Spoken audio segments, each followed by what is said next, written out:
নমস্কার বন্ধুরা, আমি অর্চনা চলে এসেছি আজকে নতুন একটা রেসিপি নিয়ে। আশা করি আপনারা সবাই ভালো আছেন। আজকের এই রেসিপিটা একটু আলাদা। এটা ছোলার ডাল আমি ভিজিয়ে রেখেছিলাম 150 গ্রামের মতো। এটা ভালো করে পেস্ট করে নেব।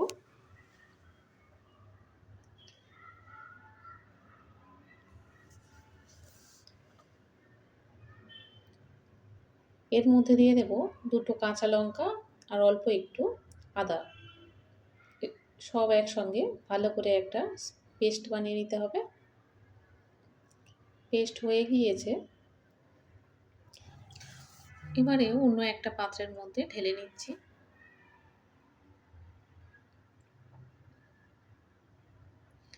সবসময় মাছ, মাংস, চিংড়ি, ডিম বা পনির খাওয়া হয়। এটা অনেক দিন ধরে খাওয়া হয়নি। যাই হোক, এর মধ্যে দিয়ে দিচ্ছি স্বাদ মতো নুন, জিরা গুঁড়ো 1 চামচ, ধনিয়া গুঁড়ো দেব 1 চামচ,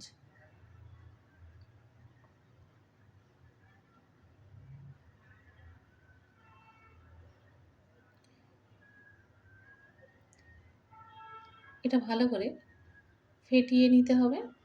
একটা চামচ দিয়ে ফেটিয়ে নিচ্ছি।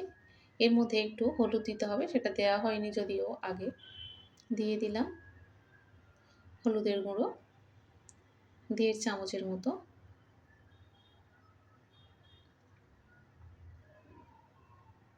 দিয়ে আরও ভালো করে ফেটিয়ে নিচ্ছি।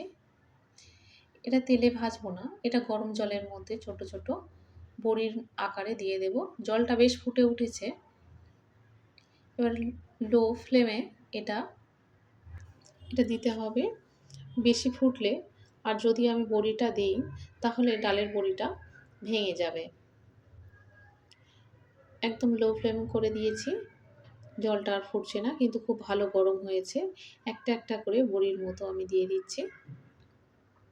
দেখুন, সবগুলো দিয়ে দিয়েছি। এটা বেশিক্ষণ রাখা যাবে না, 5 মিনিট পরে এটা জল ঝারিয়ে নেব।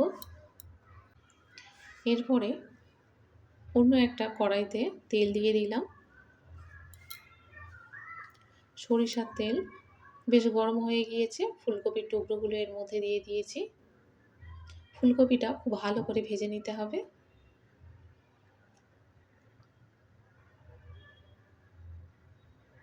এর মধ্যে দিয়ে দেব একটু হলুদের গুঁড়ো। লো ফ্লেমে ভালো করে এটা ভেজে নিতে হবে। এরপরে ফ্রাইং প্যানের মধ্যে আমি কিছুটা সরিষার তেল দিয়েছি। বড়িগুলো আমি জল ঝারিয়ে রেখেছিলাম। এবারে একটা একটা করে আমি দিয়ে দিচ্ছি।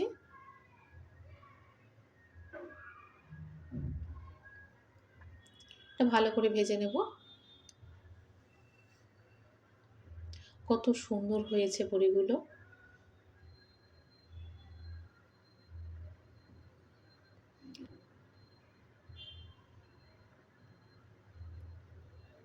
সমস্ত বড়িগুলো আমি দিয়ে দেব। তারপরে একটু উল্টে পাল্টে ভালো করে ভেজে নিতে হবে।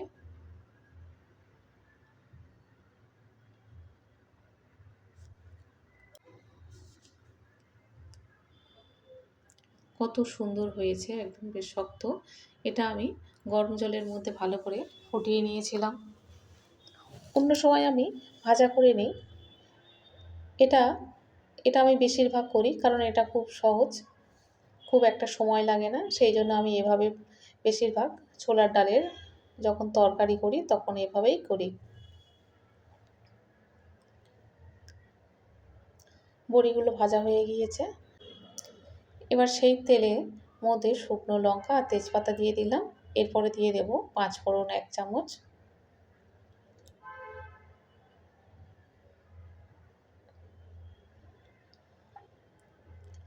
এবার এর মধ্যে দিয়ে দিচ্ছি কুচিয়ে রাখা পেঁয়াজ।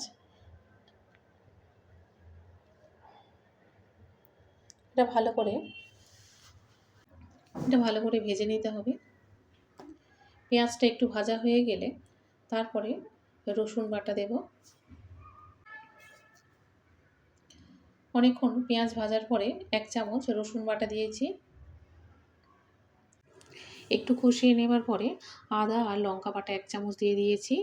এর মধ্যে দিয়ে দেবো 1 চামচ জিরা গুঁড়ো, 1 চামচ ধনিয়া গুঁড়ো এর মধ্যে দিয়ে দিলাম। দিয়ে ভালো করে কষিয়ে নিচ্ছি।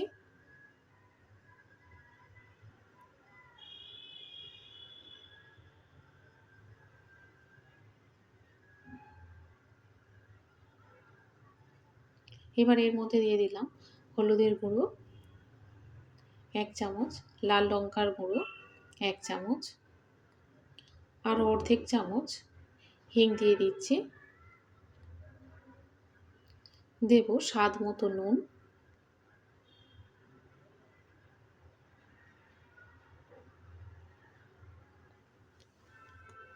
দিয়ে একটু কষিয়ে নিয়েই জল দিয়ে দেব, না হলে মশলা পুড়ে যাবে। যেহেতু আমি বেশি তেল দিয়ে রান্না করি না, সামান্য একটু জল দিয়ে দিতে হবে।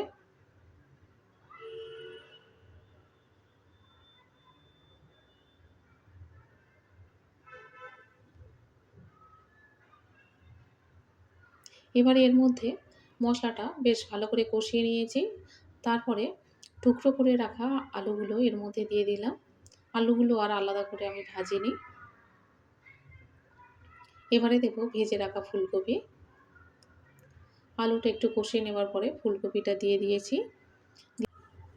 এবারে খুব ভালো করে কষিয়ে নেব আর ঢাকা দেব। বারবার ঢাকা চাপা দিয়ে এটাকে কষিয়ে নিতে হবে। এটা ঢেকে দিয়েছিলাম। 5 মিনিট পরে আবার খুললাম।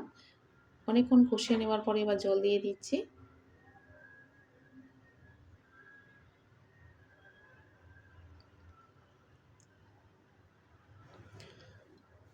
আরও একটু জল দিতে হবে।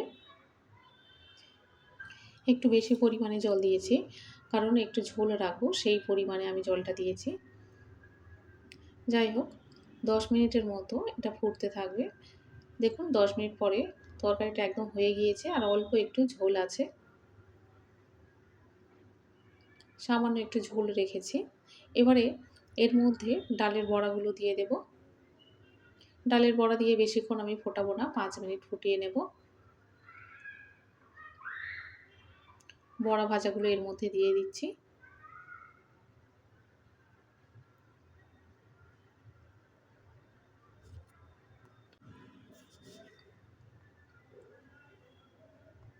রেসিপিটা খুব সহজ এবং খুব তাড়াতাড়ি হয়, কিন্তু ছোলার ডালের এই রেসিপিটা সত্যি খুব খেতে ভালো লাগে, খুব সুন্দর স্বাদও হয়। একটু ফোটানোর পরে এর মধ্যে দিয়ে দিচ্ছি কসৌরি মেথি। কসৌরি মেথি দিলে তরকারির স্বাদটা সম্পূর্ণ আলাদা হয়ে যায়। আর দেব গরম মশলা। গরম মশলা 1 চামচ দিয়ে দিয়েছি। তরকারিটা একদম হয়ে গেছে। রেসিপিটা কেমন হয়েছে আপনারা অবশ্যই করে কমেন্টে জানাবেন। দেখুন কত সুন্দর হয়েছে। আর অবশ্যই করে রেসিপিটা কেমন হয়েছে আপনারা অবশ্যই করে কমেন্টে জানাবেন। যাই হোক, আজকে যে রেসিপিটা বানিয়েছি সেটা ভাত, রুটি, পরোটা বা লুচি সব কিছুর সঙ্গে খুব ভালো লাগবে। আর অবশ্যই করে লাইক, শেয়ার, কমেন্ট এবং সাবস্ক্রাইব করবেন। দেখা হবে আবার পরের ভিডিওতে।